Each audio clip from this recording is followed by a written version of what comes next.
All right, man. Jadakiss, Jada. I got beat with Bag and the thing. Hey, this is one of my favorite rappers, man. Still is top five of my five favorite rapper. Gotta get it, like to clarify. Niggas get to running off they top favorite. Man, you can't take it, my favorite. So, um, appreciate y'all. He said he hated ghostwriting for Diddy.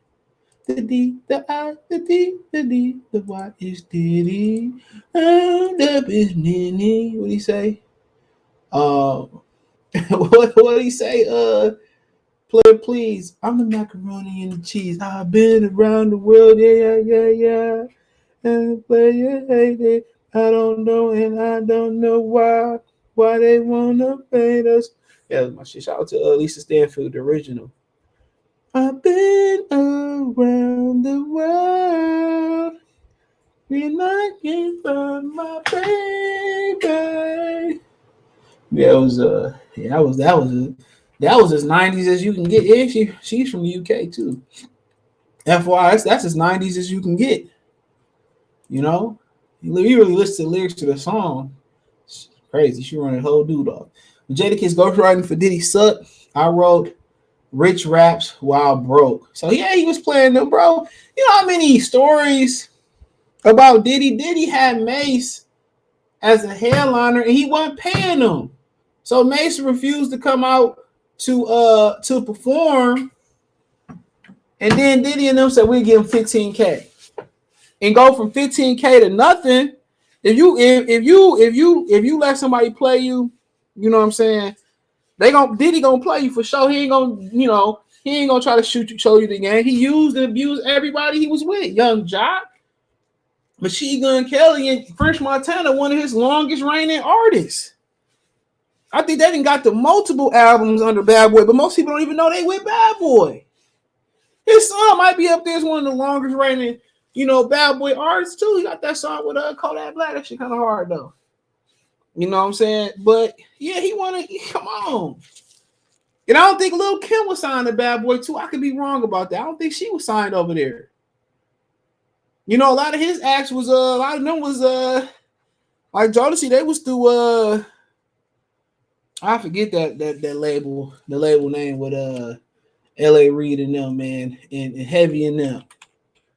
And he was blasting L.A. Reid in songs, and L.A. Reid did an interview before he passed, and they had patched it up though. Uptown, excuse me. Before he had passed, he told him he said me letting Puff go was to let him grow and be his own man. He could never grow and be up under me and be the man he was supposed to be, and he eventually figured that out, but. Yeah, he was doing this to a lot of acts. You know what I'm saying? Putt, man, come on. Craig Mack put Bad Boy on. You me. And when Craig Mack died, Diddy didn't show up to the funeral. Diddy ain't sent flowers, his condolences. This guy did Black Rob. Black Rob was cold. People don't even understand how cold Black Rob was. Ice cold. You know what I'm saying? And he wanted to help Black Rob. He was too late. I'm not gonna get on the Pacifics, but you can't help nobody. Don't want to help yourself, but then you want to help the dude all too late. Got mad at Easy Mo Beats because he worked with Tupac and then blackballed him. But then he turned around and he want to talk about black people, black unity, and he didn't cause more division. You got to watch out for people like Diddy. It ain't that he like anti-black and nothing like this. He's just so pro-green that, you know what I'm saying? He's just so pro-green. That's it. And when all you care about is green and business, bro, you can't have no heart. My man's from the band, bro. That was some real heartfelt shit. Niggas was laughing at Fred, but look, man, dude, if he had an opportunity to take Diddy out, bro, from what he said, he would. This dude had destroyed more lives than he even helped, at least to the naked eye. The Christopher Williams story in Jaguar, right? Wow. And then he took the Lock's name. Could have just let him have it. Could have just let him have it.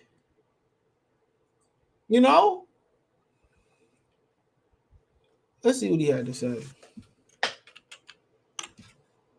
Now, speaking of which, because your pen is deadly. And not only is it deadly for you, it's deadly for others, right? When did you get into the ghostwriting game? I really hate it. You hated it? Yeah. I mean, Puff, after giving them the Benjamins, Senorita, Victory, um, a couple remixes, I used to feel like it was taking away too much of me. Like, I didn't know how to morph. Ain't like he was a nigga that I knew for my whole life and I could just describe him how I think he should be. Like, I didn't feel like I could write the bars for myself and give it to him. Because I didn't feel like it fitted. Or I ain't, you know what I mean? He had too much money. I was still extra cringy. Still, my mind couldn't think about that much Versace's or being on that type of financial level. So I used to conflict with me writing for him. But he used to just tell me, give me the shit that you would say for you. But I'm like, it ain't gonna fit for you. But he used to know how to make it work, but I just did. Till I got older and knew how easy it was, I ain't really, you know what I mean? I didn't know you did Senorita. That's crazy. There you go. There you go. There you go. See? And nigga said he ain't getting no money off of it. Come on, man. All that. And Puff made it work, though. You got to give it to him. He made that shit work. A lot of people know Jadakiss wrote that shit. He made it work. Come on. He said he was freestyling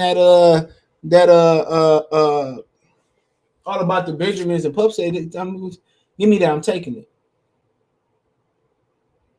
Come on. Of course. Of course. Of course. You hate this your shit. You ain't getting credit. He said he also recalled Suge Knight phoning the Locks rapper Sheik Luke at his house with the offer to join Death Row amid the label war, and obviously attempting the chess move against Diddy during the height of the East Coast West Coast. One thing about Suge, he can get your ass up out of there. He can. Jada said the group pondered the move to LA, see how a Death Row was arguably the hottest label, but ultimately felt they would have portrayed their NYC lineage and hopping to California love bandwagon. Of course it would have. Of course. They would have been always hated. But they would have been embraced over there like Pac was. They would have been embraced. You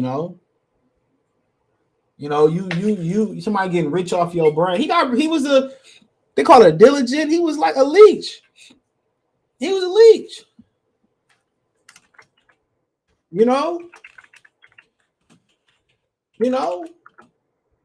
That's crazy.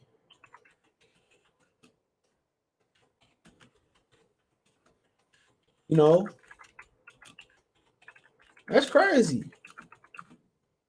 He was a leech. But still again, like I said before, people say in the industry, be like, well, he used to write for him and this, that. Well, why he couldn't put himself on? Why he ain't never getting on? People don't understand how the industry and how Hollywood work, bro. People don't understand. And that's crazy. But you can't really explain it to people. You can't. You can't. You be trying to tell people, well, that ain't how it working, but it is what it is. If you're gonna let somebody do it, they gonna get away with it. And that's as simple as that. You're gonna let somebody, take advantage of you. A lot of these dudes don't know no better. Once again, we talking about the contracts and all that type of stuff. And they talking about sign a contract and they give you more money than you've seen in your life. That could be 10,000, 20,000, 50,000, 100,000. If they can give you that, imagine what they about to make off of you. Another 20 for your publishing. And they always go back to that Nipsey Hussle line. Black owners in this game are some powerful racists. You got to pay attention. People like Diddy, bro, got a cold heart. But for you to advance like he didn't advance, you gotta have a cold heart. That's why I see a lot of these dudes, they get on, right? They get on, they get their money. Mason in here chasing a fly. He got it. They get their money, then they want to give back because they guilty on how they got there. You know, it's hard to right your wrongs, dude. You still gonna pay. You still gonna pay, but you gotta step on a couple spines, man. That's what he did. Fucked all his artists up over. And maybe he treated French Montana and Machine Gun Kelly, whoever else over there, he treated them pretty good. Nah. But man, a lot of people had to fall to get Bad Boy where it was at, dude. A lot of people, dude. People forgot A-Ball and JG was on there for an album for Bad Boy South. Young Jock had one of the best trap albums of all time, if not the best, depending on who you would ask. Great album, by the way, New Jock City, bro. I'm telling you, dude. You ain't never heard New Jock City, bro? It's one of them unskippable boys, you know? So, I mean, a lot of dudes had to crawl, bro. A lot of them. A lot of people had to crawl and fall for Puff to be the way he was. And think about he would have just broke bread with some of these dudes, bro. And treated them right, bro. He'd have slept better, bro. He would have a soul. He would have a heart. You know? He would. But he made his decision long ago. And everybody thought Puff was this nice guy, and the Suge came off as this thug and this thug and all this shit and all that type of stuff. But they was the same person. Diddy just knew how to hide it. Diddy just knew how to hide and just knew how to hide it. Suge didn't know how to turn it on and turn it off. Diddy knew how to turn it off and turn it on. He was just as savage in his own way, more savage than Suge Knight was. It's a fact. But yeah, appreciate the love, support. Thumbs up the video, share the video. Check out the music entertainment playlist. Find me on Twitch, Twitter, Instagram, Spotify, Anchor, Cash App, Venmo, PayPal. Hit the link tree. Find me on Twitch, Twitter, all there. Cash App, Venmo, PayPal. Appreciate the love, support. One time for the one time. Y'all know what the business is. Peace.